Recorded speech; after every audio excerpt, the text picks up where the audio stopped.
जय श्री गणेश। नमस्कार। मैं आचार्य संजय द्विवेदी। मेरे समस्त प्रबुद्ध दर्शकों का मेरे चैनल पर हार्दिक स्वागत है। प्रिय दर्शकों, 30 वर्षों के पश्चात मंगल का एक ऐसा प्रबल योग बनने जा रहा है जो मंगल के राशि परिवर्तन के पश्चात बनेगा। 7 जून को मंगल अपनी राशि का परिवर्तन कर लेंगे। अपनी नीच राशि से निकलकर सूर्यदेव की सिंह राशि में इनका प्रवेश होगा। अब यदि हम यहाँ पर स्थितियां देखते हैं तो पहले से वहां पर केतु का गोचर चल रहा होगा, जिसके कारण मंगल सिंह राशि में पहुंचेंगे तो केतु के साथ इनका ज्योति प्रभाव आरंभ हो जाएगा तथा राहु की दृष्टि का प्रभाव यहाँ पर पड़ने वाला है। प्रिय दर्शकों, जब भी मंगल और राहु का ऐसा प्रभाव प्राप्त होता है, चाहे वो युति प्रभाव हो अथवा दृष्टि प्रभाव हो, तो एक प्रबल अंगारक दोष अथवा अंगारक योग प्राप्त होता है। क्योंकि मंगल की अपनी एक एनर्जी है, राहु की अपनी एनर्जी है। दोनों ऊर्जाओं का जब प्रभाव प्राप्त होता तो विस्फोटक चीजें होती हैं। कुछ विशेष लाभ प्राप्त होते हैं, कुछ नकारात्मक स्थितियां बन जाती हैं। इसी को अंगारक दोष कहते हैं अथवा अंगारक योग कहते हैं। अब क्योंकि मंगल का जो परिवर्तन होने जा रहा है वो मित्र की राशि में है, जहां पर मंगल बलवान होंगे। इसी प्रकार से राहु भी अपने मित्र की राशि में है, बलवान स्थिति में है। यद्यपि राहु यहाँ पर प्रारंभिक अवस्था के होंगे, मंगल भी प्रारंभिक अवस्था के होंगे, लेकिन यहाँ पर मंगल 51 दिनों के लिए सिंह राशि में रहने वाले हैं। तो मंगल अत्यधिक प्रबल अवस्था में आ जाएंगे, जिसके कारण मंगल राहु के दुष्प्रभाव को कंट्रोल कर देंगे।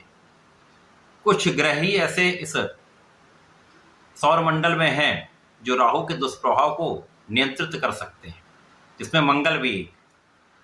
जब मंगल और राहु एक दूसरे के 180 डिग्री पर आमने सामने होंगे तो निश्चित रूप से ये अत्यंत प्रबल अंगारक दोष बनने वाला है, जो समस्त राशि के जातकों को प्रभावित भी करेगा।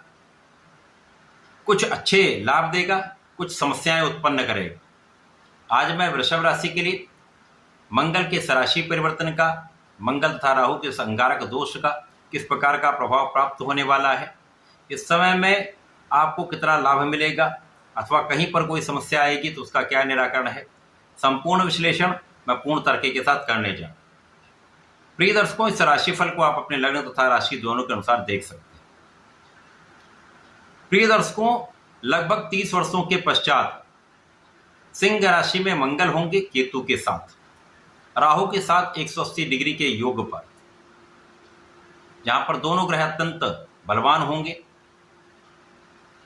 अब वृषभ राशि के लिए ये योग चतुर्थ भाव में बन रहा है। अब चतुर्थ भाव जो कि सुखों का भाव है, सुख संपदा ऐश्वर्य वैभव भूमि भवन वाहन का भाव है, माता का भाव है। केतु को कुजवत कहा गया है, अर्थात ये मंगल के भांति ही रिजल्ट देते हैं। तो मंगल के साथ इनका योग मंगल के प्रभाव को बढ़ाने वाला होगा, परंतु राहु का प्रभाव यहाँ पर 10वें भाव में होकर चतुर्थ भाव पर होगा, जिसके कारण यहाँ आपके कार्यक्षेत्र में तो उन्नति होगी, कार्यक्षेत्र में आपको लाभ प्राप्त होगा, कार्यक्षेत्र में लोगों का सहयोग मिलेगा, परंतु यहाँ पर आलोचना करने वाले लोग भी होंगे। यहाँ पर आपका नाम होगा, लेकिन यहाँ पर ऐसी स्थितियां भी बन सकती है जब वाद विवाद के कारण अपमान की स्थिति भी बन जाए, अथवा यहाँ पर विवाद निश्चित रूप से होते हैं। तो इन विवादों से आपको बचना चाहिए। कार्यक्षेत्र में आपको सफलता का अवसर मिलेगा, आपकी क्षमता, आपकी योग्यता, क्योंकि इस समय प्रबल रूप से ऊर्जा का प्रवाह यहाँ पर होने वाला है।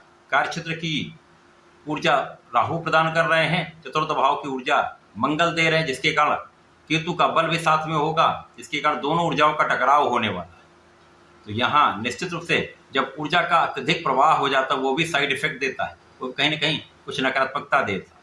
तो यहाँ पर कार्यक्षेत्र में आपकी ऊर्जा आपको आगे बढ़ाने वाली होगी, लेकिन ओवर कॉन्फिडेंस समस्या का कारण बन सकती है। ज्यादा जल्दी में कार्य करने की प्रवृत्ति समस्या का कारण बन सकती है। बिना कारण बिना सोचे समझे किसी कार्य को करने से विवाद की स्थिति बन सकती है। यहाँ पर आपको सावधान रहना चाहिए। यदि आप अपने पर नियंत्रण करके जल्दीबाजी में कार्य नहीं करते हैं, विवेक के साथ निर्णय लेते हैं, सोच विचार कर कार्य करते हैं, तो इस समय आपकी ऊर्जा सर्वश्रेष्ठ लाभ देने वाली, आपको आपके कार्य क्षेत्र में आगे बढ़ाने वाली, धन का एक अच्छा लाभ कराने वाली, धन की स्थिति अत्यंत प्रबल रहने वाली। इस समय में आपकी इच्छा पूर्ति हो सकती है यदि आप अपना सही प्रयास करते हैं, क्योंकि आपके अंदर ऊर्जा सर्वश्रेष्ठ है। इस ऊर्जा का सही दिशा में उपयोग आपको सर्वश्रेष्ठ लाभ देने वाला होगा, आपकी इच्छाओं की पूर्ति कराने वाला होगा, धन लाभ के नए अवसर देने वाला होगा, परिवार का सहयोग दिलाने वाला होगा, पारिवारिक भाव में वृद्धि करने वाला होगा। इस समय में धन लाभ होगा, सफलता का योग बनेगा, पद वृद्धि हो सकती है, व्यापार का विस्तार होगा, प्रोफेशन में नए अवसर आपको प्राप्त निश्चित रूप से होंगे। इस समय में आपके जीवन साथी के साथ तनाव की स्थिति हो सकती है, मतभेद बढ़ सकते हैं, क्लेश बढ़ सकते हैं, लड़ाई झगड़े की स्थिति बन सकती है। विशेष रूप से आपके साझेदारी के कार्य में यहाँ पर झगड़े की भी संभावना होगी, विवाद भी बढ़ सकता है, यहाँ पर धोखे की भी संभावना होती है। यदि इस समय में आप सावधानी से कार्य करते हैं, अंधविश्वास नहीं करते हैं, पूर्ण नियंत्रण रखते हैं, तो समस्या कम होगी। यद्यपि इस समय में आपका लाभ बढ़ेगा, लाभ की स्थिति अच्छी रहने वाली, परंतु इन समस्याओं से बचकर सावधान होकर आपको चलना चाहिए। इस समय में आपके भूमि भवन वाहन का आपको लाभ मिलेगा। अचानक ही ऐसी स्थितियां बन सकती हैं जब आपके लिए भूमि का, भवन का अथवा वाहन का क्रय करने का योग बन जाए, अथवा यदि आप कोई प्रॉपर्टी बेचना चाह रहे थे, बहुत लंबे समय से आपका काम नहीं बन पा रहा था, अचानक यहाँ पर आपका कार्य बन सकता है। माता के सुखों में वृद्धि होगी, आपके सुख साधन बढ़ेंगे, परंतु यहाँ पर माता के स्वास्थ्य में समस्या निश्चित रूप से होती है, तो यहाँ पर आपको ध्यान देना चाहिए। माता का ध्यान रखें, सावधानी से कार्य करें तथा किसी भी कार्य में जल्दीबाजी न। जनता के बीच में विशेष रूप से आपका प्रभाव बढ़ेगा, परंतु यहाँ पर किसी अन्य के कारण एक सामंजस्य में कमी की स्थिति भी बन जाती है। तो जो व्यापारी गण हैं, जिनके साथ ये व्यापार करते हैं, जिनके साथ ये बिजनेस अपने बढ़ाने का प्रयास करते हैं, जनता से संबंधित किसी कार्य में है, तो यहाँ पर बहुत सावधान होकर विशेष रूप से विवेकशील निर्णय लेते हुए आगे बढ़ना चाहिए। जो भी इन्वेस्टमेंट करें बहुत विचार करके करें, सलाह लेकर करेंगे तो अच्छा लाभ आपको प्राप्त होने वाला है। ये समय आपके लिए अनुकूल है, कुछ सावधानियां रखेंगे तो लाभ वृद्धि निश्चित है। कार्यक्षेत्र में सफलता की स्थिति बन रही, सावधानियां तो आपको रखनी ही पड़े। यहाँ आपको अपने क्रोध पर नियंत्रण रखना चाहिए, जल्दीबाजी से कार्य करने की स्थिति से बचना चाहिए तथा किसी पर अंधविश्वास करने से बचना चाहिए। यदि आप ऐसा कर लेते हैं तो इस समय का लाभ आप ले पाएंगे।